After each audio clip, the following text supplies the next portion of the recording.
Hello, Revere, and welcome to the Revere Veterans and Community Show. I have two special great guests here from the Garfield School. One is the president of the Revere Teachers Association. His name is Erik. Welcome, Erik.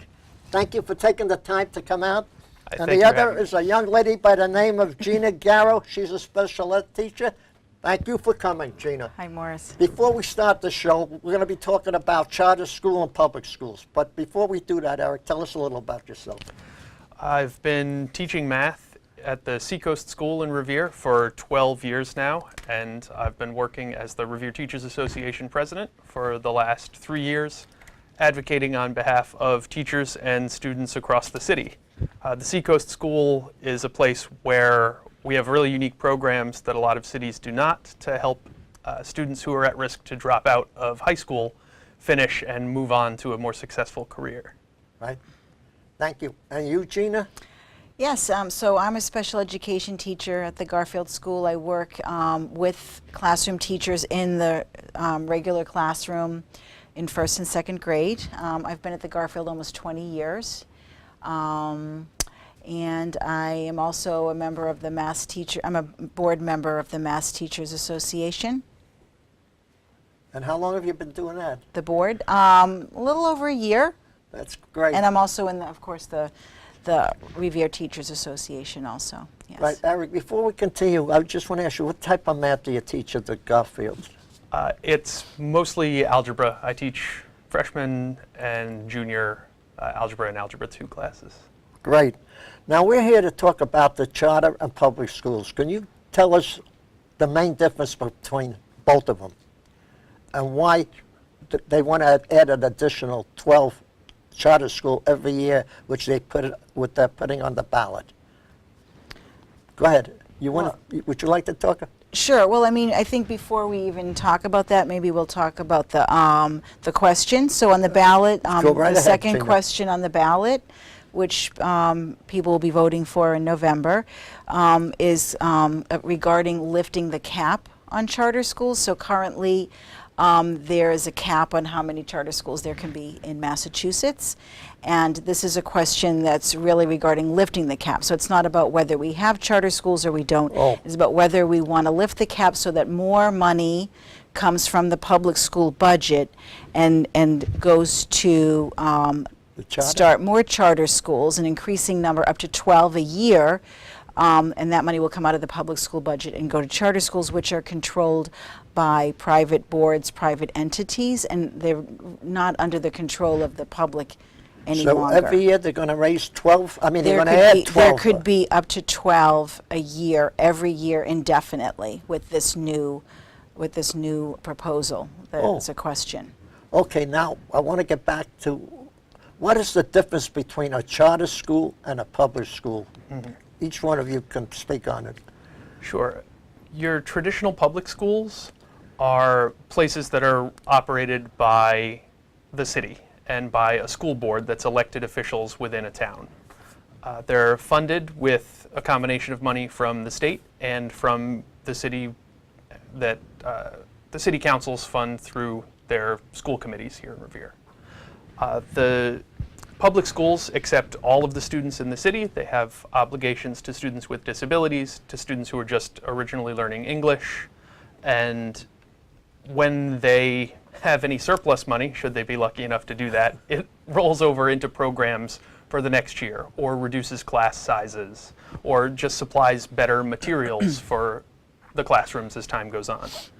A charter school is granted a charter by the state so that a nonprofit board can organize the school instead of an elected school board.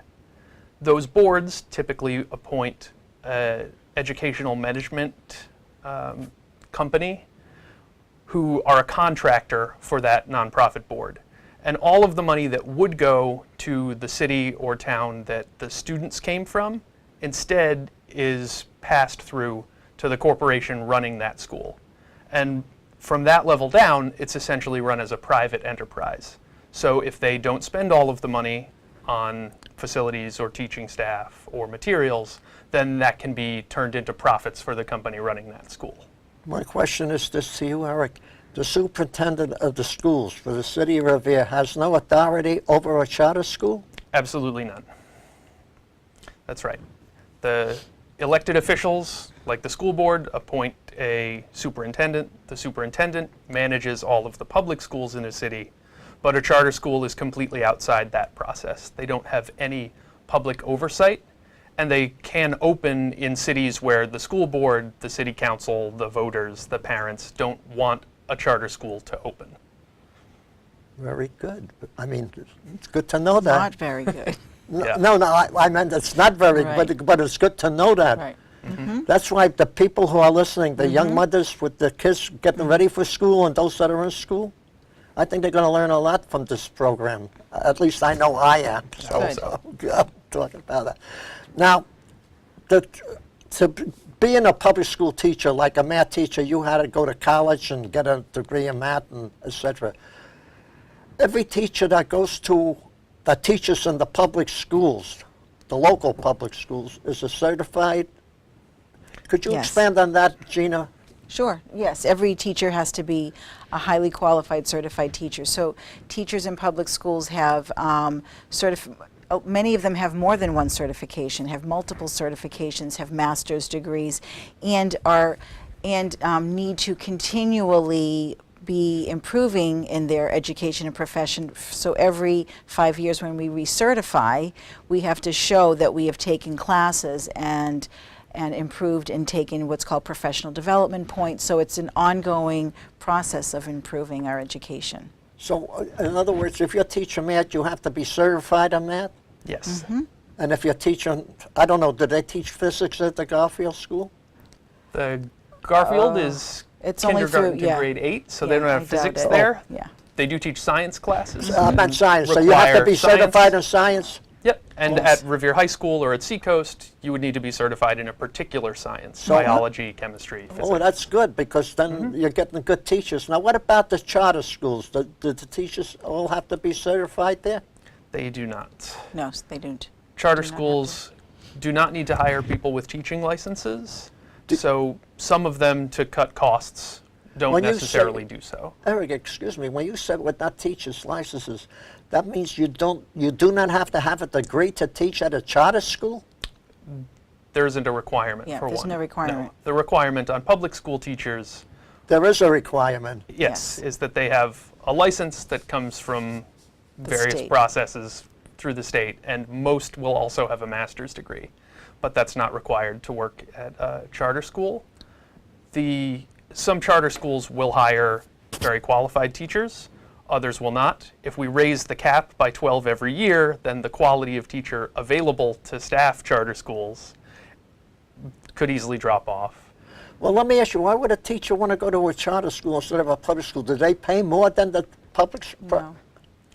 Often teachers, I think, start out their career a lot of times. You know, if you're newly newly learning, you Right, know, and just you got want out to of become a college. teacher, and you're not quite, and you're looking for a job. Many teachers who I know have started in charter schools and then move To public public schools Oh, because it's just the opposite. so it's better, yes, because the pay, you're unionized in a public school, you're not in a union in a charter school, and so the pay is better in a public school, and there's just more continuity, consistency. You have protections that don't exist in charter schools. Right, now, a lot of the kids, I'm talking about Revere now, come from overseas and they're new immigrants here, like we have a great Muslim population of about 10–15%. Some of them speak broken English. Does the public school take care of that? I was going to ask you, in other words, do they have teachers that speak the language of the new immigrants? For the last 15 or 20 years or so, it's been Massachusetts law that instruction in content is provided in English. They call it sheltering instruction. So all of the teachers in Revere who are teaching content have learned how to frame it in a way that someone who doesn't speak particularly good English should be able to access that information. And if somebody is very new, they're entitled to English as a second language or English language learner services.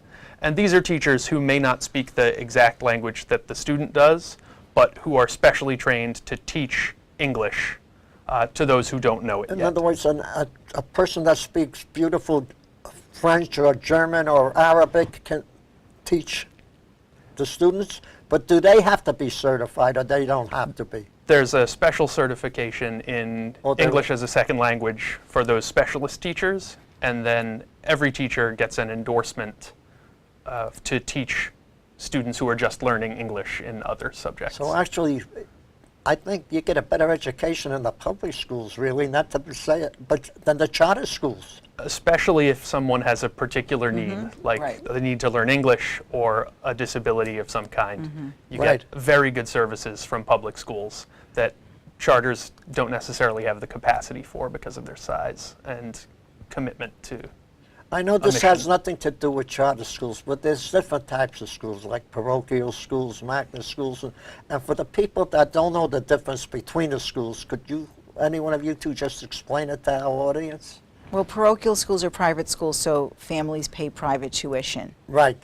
And so that's completely out of the public, they don't receive public funds, parents pay tuition. Right. Now, in public schools, religion is not, I mean, there's no predominant religion taught in the public schools, right? Right. But there is in the private schools. Well, a private school can, sure, if they want to teach religion, they can do that because they Like don't a receive Catholic state parochial funds. school would be the Catholic religion, Jewish Yes. parochial, or a Muslim parochial. Yep. So they could, as long as it's private, they can. And does Right. the state oversight them, or they don't? There's some degree of oversight, but it's not like the public schools either. They're accountable to the parents whose money they're taking directly as compared to through a school board or a superintendent. Right. Now, what made you want to be a teacher in the first? I'm going to ask you both this question because you know you have kids there, and kids are very, very wild, some of them. So, Eric, I'm going to put you first. I became a teacher after studying engineering in college. What class did you take in engineering? I studied chemical engineering. Oh, and what college did you go to? I went to Tufts. Great school. Yeah, I don't know if I'd get in now, but it was It's a great school. it was a great school, and I loved it there. During the summers, I was working at a scout camp. I was an Eagle Scout growing up. I did a lot of teaching to my peers, and then I was a teacher's assistant for some classes at Tufts. And when I got out, I decided I was less interested in a lab bench and a lot more interested in working with people. And I had so much experience working with students from, well, with coworkers at camp from age 14 to 21 or so that I thought finding a high school classroom would be a good fit. And came to Revere, where I've had great folks to work with and work for, and I've been here ever since. Well, we're glad to have you, Revere. But I got to ask you this. You took chemical engineering, but you wound up teaching math. How come you didn't teach chemistry? I taught you- chemistry for a year. Oh, you did? It's tough. I started teaching math because there are a lot more math teachers. You mentioned the way teaching licenses work, how there's a science teacher, and at the high school level you have a physics teacher or a biology teacher or a Right. chemistry teacher. Math is a bit more broad. The math license means I could teach 4 or 5 different years worth of mathematics. My chemistry license would be good for So chemistry. you could go from algebra all the Yep. way up to calculus, differential, and et cetera. Precisely. I'd have to look into it before doing a very good job teaching that. But it's easier. There are more math teachers in any city than there are chemistry teachers. So I ended up in math I have that to way. tell you this. When I went to school and took plane geometry, it was one, I thought that was it. Then I found out that there was analytic geometry, solid geometry, descriptive geometry. I didn't know there were that many courses, but at least in algebra there's only 2. 2 in high school. Yeah, Yep. 2 in high school. Gina, let us tell you how you got started with the teaching. 20 years. Right, yeah. Well, I just decided that I really like to learn. I like to learn about a lot of things, and I couldn't really decide what I liked more. So because I like learning, and I like to do that with other people, that I thought teaching, is a really good place to do that, because I'm always learning and exploring new things with, students. Right. Now, the thing I was going to ask you, the ballot that's going to be on ballot 1 on the charter schools, to vote that you don't want the additional 12 every year, to vote no on the question. Is that correct? That's right. That's right. So let the people out there know that. Don't be bashful. I just introduce you. Tell 'em- Sure. So we're asking that people, when they when they go to vote, that it's our opinion that we think it's in the best interest of the public schools that service all students. You know, public schools take all students every day from wherever, whether they're homeless, whether they're disabled, whether they can't speak English. We take all students, and that when we, if this question were to pass, that, like Erik and I had said, that would take off the cap or the limit of how many charter schools would be able to be started every year in Massachusetts. So with that cap lifting, every time a student goes to a charter school or a charter school opens, money from the public school budget leaves. So in Revere, almost $2 million this year left from our public school budget and went to a charter school. In Massachusetts in general, about $450 million over the course of a year goes from the public school budget to a private entity, a private board that's no longer controlled by the public anymore, but it's coming from the public funds. So, Gina, can I ask you this? With money being reduced on the public school scale, that means you cannot hire more teachers because you don't have that extra money. And if you can't hire more teachers, that means you have bigger classes. And if you have bigger classes, you have a poor quality of education. Would I be right in saying that? We're already not fully funding public education. We're well below really what we should be funding public education from the state. And so this is just really exacerbating a situation. I have to say this. I hope Governor Baker is listening to this here, Yeah. because we have the best Me too. education system in the country. Our superintendent before Paul Dakin was voted one of the best in the nation out of 50 states, so that gives Revere an A1 plus. Our schools are the best in the country too. That gives us an A plus. And the only reason they are that good is because they have the money and the quality to pay the good teachers to keep the school going. And by doing what they want to do, that's going to reduce the education, not only here, but across the nation. Is this all over the country? Yes, this is all over the country. Massachusetts has the best education system of But I any of agree the with 50 you. The states, best schools, certainly. Harvard, Tufts, MIT, Yep. Northeastern. Yeah, and the commitment to education in the Commonwealth has been long-standing. Since 1993, when they changed the way schools were funded, things have only gotten better. And now this charter campaign is a method to break into that money and to keep it from being a well-organized public system and make it something that can turn a profit for these charter corporations. And charters are much bigger in a lot of other states, so most of the money backing the yes on to side is coming from companies that want to open more charters, companies that run them and run them poorly in other states, want their foot in the door in Massachusetts, Right. because that will really open it up. If Massachusetts has no cap on the number of charter schools, why would anyone? We have the best education system in the country. We need to keep it that way by voting Exactly. no on to. Gina, what would you like to elaborate on that? I thought that was really well said. I mean, but this is happening all over the country. It's happening, I mean, New Jersey, New York, in the South. I mean, you go to places in Philadelphia, Tennessee, and you've got charter schools opening up all over the place that are not regulated, and we don't want to see that happening here. Right.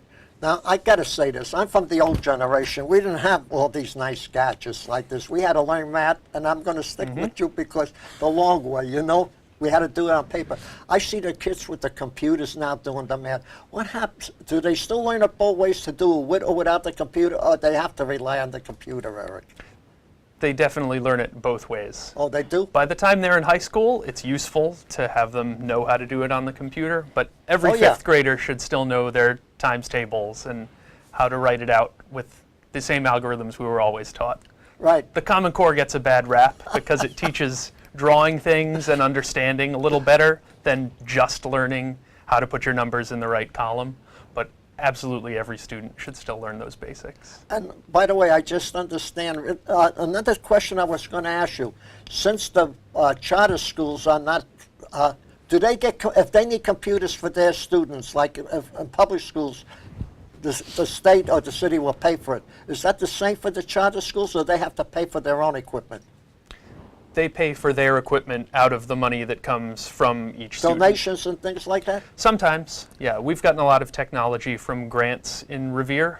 Yep. Because of the national reputation we have, we bring in a lot of programs that can provide things like that, in addition to the basic funding we get from the city Right. and the A state. few years ago, Samsung donated a load of these Chromebooks to the city of Revere, and Mayor Rizzo, who was then our great mayor, I got to say thank you, called me down, and he said, Morris, I got computers here. I want you to give them to the veterans and the students that do it. So he gave me a load of computers. I passed them out to the veterans that came back from wars, and the students that worked at the high school, that worked their summers here, and did good things at the Revere TV, at the senior center. And we do have a great senior center, by the way. I know you're not old enough yet, but keep that in mind. Well, you too, Gina.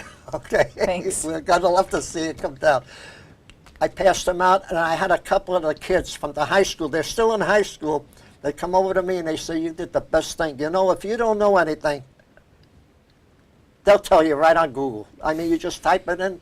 I mean, you can almost get a college education just by looking at this. But how do you find it with the kids using the books? I mean, the Chromebook. The Chromebooks are... You just got them. You just got them because... They're great, yeah. Yep. They provide access to exactly what you need as far as being able to do a little bit of research. They're really mobile. Having a full keyboard makes them a lot more user-friendly than a tablet for doing things like writing. Right, not only that, but if you don't speak good English like I do, you Yep. can talk to the computer and it will answer you. Sometimes it tells me to shut up, but I mean, otherwise, you know, I do get a lot of learning out of it. Like, when I was stationed, I have to say this, when I was stationed in Germany, in Berlin as a young kid, Berlin was in rubble. I look back on the computer at the same streets, same places, beautiful city built up. What a difference 70 years makes. Okay. Incredible. Yeah, Yep. that's great. So what would you like to see for future education, Eric? If you could just look ahead.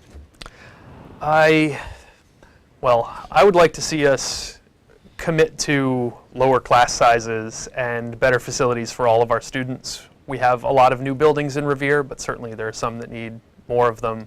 We have just ballooning class sizes. We put in more and more housing in the city. We get more and more diverse a population as we have a lot of immigration into Revere, and we really need to be putting more money into operating a public school system that's big enough and comprehensive enough to teach every student. I've got to ask you, are there any charter schools in the city of Revere? There are not any in Revere. There are a few close by. Mystic Valley Charter School in Malden has a fair number of Revere The students. reason I asked you that, because I want to Yeah. give them a chance, if they want to speak in favor of the reason why they think the charter school is good, we would love to have them come up on Revere TV8. But I mean, you people are doing an excellent job telling us why public schools, to me, would be number one. I went to a public school. In my days, we didn't even have charter schools.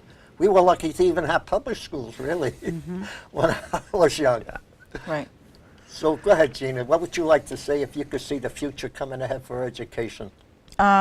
Similar to what Eric said, that we fully fund our public education system that we have now, that early childhood education, which is really, really important, is fully funded so that all students come to school prepared for school, because right now we can't offer preschool for all students on a full-time basis.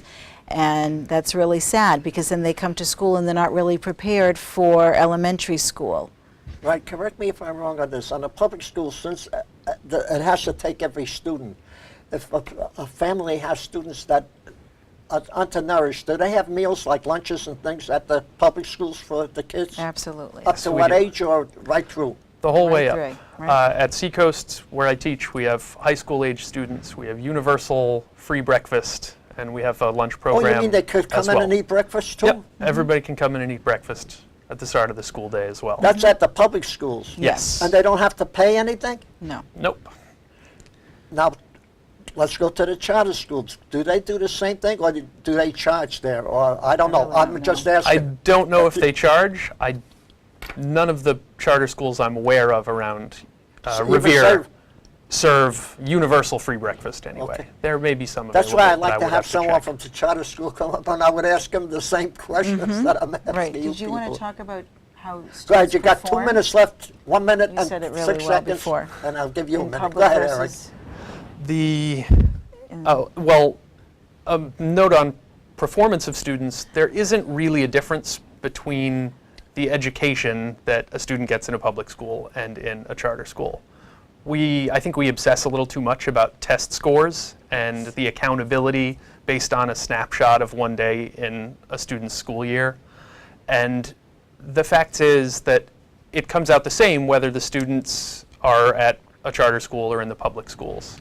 And the charter schools get to pick which students go there to some degree, because while they let students in on a lottery and they're public because anyone can ask to go there, they can also move students out and send them back to the public school, the traditional schools, where they get a very similar level of service, even if they're harder to teach because of their socioeconomic status or their history and Exactly. attendance. Okay, Gina, take a minute to wrap it up. We got about a minute left. And I think, as what Eric said, I think that public schools, when a family comes to a city, they register, they sign their child up to go to school at the public school, at the neighborhood school. So that can be any day, and that doesn't happen with charter schools. With Right. charter schools, you sign up at the beginning, you're in a lottery. It's not this ongoing transient experience of, so that, that we serve a population that includes everybody, not just the cream of the crop of families who are looking for something distinct and different. Right, so I want to thank you too for taking the time off. You, Eric, and you, Gina, thank you for coming on Revere TV8. And of course, those people that have their kids in public school and want to keep the quality education as it is now and even getting better should vote no. And the people out there who are for the charter school, if you have someone from the charter school to come up here and speak in favor of the charter school, please do it. But anyway, thank you both for coming. Thanks for God having bless us, you Maureen. both. Thanks for Thank inviting you. us. It was an honor to have you here, Oh, believe thank me. you. And I want to thank the people of Revere, the veterans and the military who are serving our country. And most of all, I want to keep the Pledge of Allegiance in the schools, and you do that every day, am I correct? We do. Good, Yes. keep it that way, folks, because we love you. And thank you for listening, and God bless the USA. Thank you, folks. Thank Thank you. you.